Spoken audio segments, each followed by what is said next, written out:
Telas, prendas de algodón, ponchos, telas...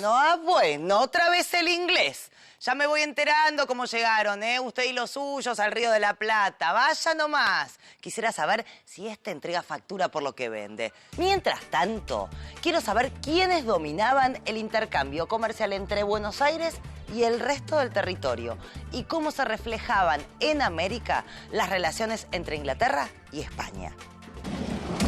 Los sectores que dominaban el comercio en el antiguo virreinato del Río de la Plata eran los que luego fueron denominados comerciantes monopolistas.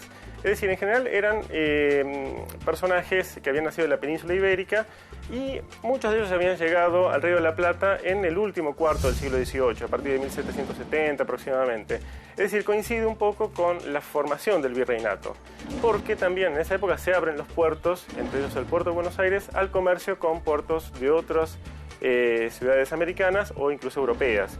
Estos comerciantes trabajaban con lo que se llamaba la habilitación, es decir, ellos traían una consignación o tenían vínculos con comerciantes peninsulares, los cuales les prestaban una cierta cantidad de bienes. Ellos a su vez establecían cadenas o redes con otros comerciantes en el interior, a los cuales les prestaban a su vez estas mercancías y ellos las iban vendiendo. Entre 1806 y 1807 se produjeron las invasiones inglesas. Los resultados de esa aventura ya los conocemos. Los invasores finalmente fueron derrotados.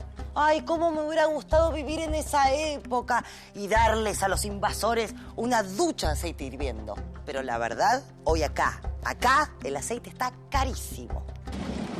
El aceite y el agua hirviendo fue una reacción de la población hacia las tropas enemigas, pero no fue la única. Ya hablamos de las intenciones comerciales de los británicos. Durante esa ocupación de Buenos Aires y también de Montevideo, se vieron claramente reflejadas esas intenciones. A las tropas invasoras le seguían los comerciantes ingleses, que vendieron mercaderías por 1.000.000 de libras. 2.000 comerciantes, con 70 buques cargados de productos, hicieron que bajaran los precios en estas tierras y causaron grandes perjuicios a los comerciantes españoles. El tema era que todo este proceso, toda esta larga negociación duraba muchos años porque las mercancías no se vendían al contado, se vendían al fiado o a crédito, si ustedes quieren. Es decir, la idea era que las cosas, aunque eran caras, había tiempo para pagarlas. Y estos comerciantes trataban de que hubiera la menor cantidad de cosas, la menor cantidad de artículos en el mercado para que los precios de los mismos fueran lo más altos posibles. ¿Quieren saber qué fue de los comerciantes ingleses después del fracaso de las invasiones? Vamos a buscar nuestro libro de cabecera y vamos a encontrar datos muy interesantes. Por ejemplo, antes de la Revolución de Mayo de 1810, había en Buenos Aires 57 personas con apellido inglés, pero solo 3 se dedicaban al comercio. Pero después de la Revolución, todo cambiaría. En 1823 ya había 3.500 ingleses, entre ellos los dueños de 40 casas de comercio. Los comerciantes ingleses se vieron favorecidos por 2 hechos. Tenían los productos del primer centro exportador del mundo, Inglaterra, y además era el mejor mercado consumidor de los productos del Río de la Plata. Pero ¿qué estrategias comerciales usaron para conquistar las zonas más alejadas del puerto? ¿Y qué dificultades enfrentaron? Esas son las preguntas. Los comerciantes ingleses pusieron en práctica mecanismos de intercambio novedosos, que se basaban en la mercadería que vendían a bajo precio, el abundante capital que tenían y sus importantes vinculaciones. Vendían en remates públicos y a precios tan bajos que lógicamente perjudicaban y generaban las protestas de los comerciantes locales. Los artículos de algodón eran vendidos por los ingleses a la mitad del valor al que se ofrecían en la zona. Lo mismo sucedía con otros productos textiles. Mister, yes, you, come on, please, come on. Let me see. Este no debe vender en remates públicos como era la costumbre, pero vamos a chequear sus precios. ¿Cuánto sale? Poncho inglés, 3 pesos. ¿3 pesos? Sí. ¿Me deja chequear una cosita? Qué desconfiado, lléveselo. Profe, ¿cuánto sale un poncho de esos, pero hecho en el Río de la Plata? Y estaría a unos 7 pesos. ¿7 pesos? Entonces el poncho inglés costaba menos de la mitad que uno hecho acá. Claro, Entonces, los dueños de las pulperías y los tenderos aprovechaban estos precios en los remates que hacían los ingleses y dejaban de comprarles a sus proveedores locales. Los libros dicen que hay 2 etapas definidas de la presencia inglesa en el Río de la Plata, antes y después de 1830 aproximadamente. Conozcamos qué características tuvo cada etapa y cómo afectó a las economías locales. Adelante.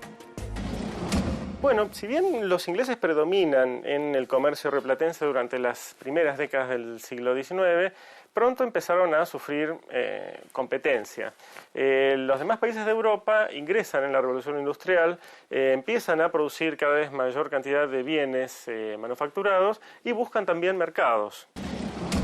Sí, se puede decir que la relación del Río de la Plata con Gran Bretaña tiene varias etapas, pero hay como un corte alrededor de 1830 o algunos cambios significativos, ¿no? Varias razones. Por ejemplo, hasta fines de los 30 hay cada vez una relación más fuerte con Gran Bretaña. Si uno observa, por ejemplo, las exportaciones e importaciones de mercancías 1810-1830, la presencia británica es cada vez mayor. A partir de 1830, en cambio, empieza a haber una diversificación muy grande de mercados y se ve, por ejemplo, que Argentina, Buenos Aires, las exportaciones de Buenos Aires van cada vez más a otros lugares, ¿eh? No es que dejan de ir a Gran Bretaña, pero, por ejemplo, Estados Unidos empiezan a ser grandes compradores de mercancías rioplatenses, digamos, ¿no? Y bueno, y esto empieza, digamos, de alguna manera a limitar, digamos, o hacer más débil esa relación que hasta ese momento había sido muy fuerte, ¿eh? Por ejemplo, en 1825 se firma un tratado de amistad entre Buenos Aires y Gran Bretaña que otorga un conjunto de ventajas a los ciudadanos británicos en el Río de la Plata, al comercio inglés. Bueno, todo eso empieza a cambiar, ¿eh? Y hacia los 30 incluso se empieza a ver en el Río de la Plata el asomo de una especie de discurso nacionalista antibritánico que a veces se mezcla también por cuestiones económicas, es decir, la competencia, si los comerciantes locales empiezan a ver como una amenaza, digamos, la fuerte presencia del comercio británico en la región, pero que se mezcla también con cuestiones religiosas, por ejemplo, ¿eh? Todo el tema del protestantismo y la defensa. Acordémonos que un poco una de las banderas importantes de la subida del federalismo al poder y de Rosas es la defensa ultranza de la religión católica como única religión posible. Entonces empieza a haber también como un clima antibritánico, antiprotestante que se hace visible en el Río de la Plata. Y llegamos al final de esta historia, ¿o no, profe? Sí, solo nos queda decir, con respecto al comercio inglés, que nunca llegó a tener la intensidad que generaba el monopolio español y que si bien decayó a partir de 1830, impactó lo suficiente como para marcar el rumbo de la economía en el Río de la Plata. Y así vimos cómo la revolución industrial en Inglaterra, un hecho que parecía tan lejano para la Buenos Aires colonial, tuvo consecuencias en estas tierras antes y después de la independencia. Telas, ponchos, prendas de algodón. ¿Cómo le va? Baratas. Sigue ponchos. insistiendo, no hay caso. Nosotros nos vemos muy pronto. Hasta la próxima. Yo lo sigo porque la verdad que el poncho estaba barato, de verdad.